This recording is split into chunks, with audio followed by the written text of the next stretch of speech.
குகையின் உள்ளே அமைதியாக படுத்திருந்தது சிங்கம். அந்த குகைச்சுவர் மூலையில் சிலந்தி ஒன்று வலை பின்னி இருந்தது. வலையில் இருந்த சிலந்தியானது சிங்கத்தை கவனித்தது. சிங்கராஜாவே, எதற்காக ஒரே இடத்தில் அமர்ந்திருக்கின்றீர்கள்?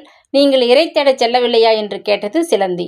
சிலந்தியே, இந்த குகையில் நான் பல நாட்கள் வசித்து வந்தாலும் உன்னை இதுநாள் வரையிலும் சரியாக கவனிக்கவில்லை.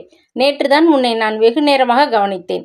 நீ உட்கார்ந்த இடத்திலிருந்தே இரையினை பிடித்து விழுங்குகின்றாய். எனவே நானும் உன்னை போன்று உட்கார்ந்த இடத்திலிருந்தே இரையை தேடிக்கொள்ளலாம் என நினைக்கிறேன் என்றது சிங்கம்.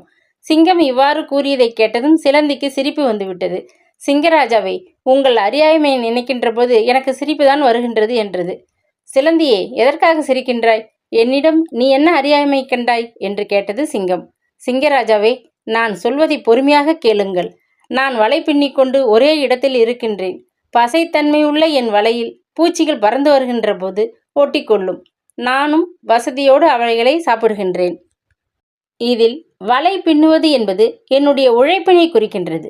நான் கடினமாக உழைத்து வலையை பின்னி முடித்து அமைதியுடன் காத்திருந்தால்தான் உட்கார்ந்த இடத்திலிருந்து இரையை பிடிக்க முடியும். ஆனால் நீரோ எந்த உழைப்பும் இல்லாமல் குகையின் உள்ளே இருந்தால் இரை கிடைத்து விடுமா என்று கேட்டது சிலந்தி. சிலந்தியின் பின்னே ஒரு உழைப்பானது மறைந்திருப்பதை அப்போதுதான் சிங்கம் உணர்ந்தது. சுறுசுறுப்புடன் குகையை விட்டு வெளியேறியது. உழைத்தால்தான் உணவு கிடைக்கும் என்ற நம்பிக்கையை உணர்ந்தது. கடற்கரையில் அமைந்திருந்த அந்த கடையில் பாசி மாலைகள் விற்பனை நடைபெற்று கொண்டிருந்தது.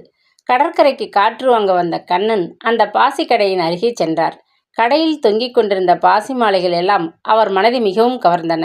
இந்த அழகான பாசி மாலைகளில் ஒன்றினை வாங்கி நம் வீட்டில் வரவேற்பறையில் தொங்கவிட்டால் மிகவும் நன்றாக இருக்குமே என்று மனதில் எண்ணினார். பின்னர் தன் சட்டைப்பையினை தொட்டு பார்த்து கொண்டார். பாசி மாலைகள் வாங்கிடும் அளவுக்கு தேவையான பணம் இருக்க கடையின் உள்ளே நுழைந்தார்.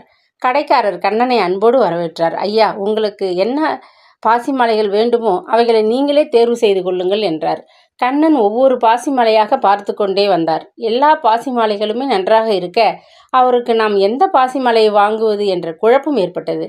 குழப்பத்துடன் நின்று கொண்டிருந்த கண்ணனை கடைக்காரர் நோக்கினார். ஐயா, நீங்கள் எந்த பாசி மாலையை தேர்வு செய்துள்ளீர்கள் என்று கேட்டார். எல்லா பாசி மாலையுமே நன்றாகத்தான் இருக்கின்றது. என்னால் எதையும் தேர்வு செய்ய முடியவில்லை. எனவே நீங்களே ஒரு பாசி மாலையை தேர்வு செய்து கொடுங்கள் என்றார். கடைக்காரரும் ரொம்ப நாட்களாக விற்காமல் இருந்த ஒரு பாசி மாலையை கண்ணன் தலையில் கட்டிவிட்டார். அதற்கான பணத்தையும் வாங்கி கொண்டார். சற்று அழுக்கு படிந்து அருந்து விழுகின்ற பாசி மாலையை விற்றதில் கடைக்காரருக்கு மகிழ்ச்சிதான்.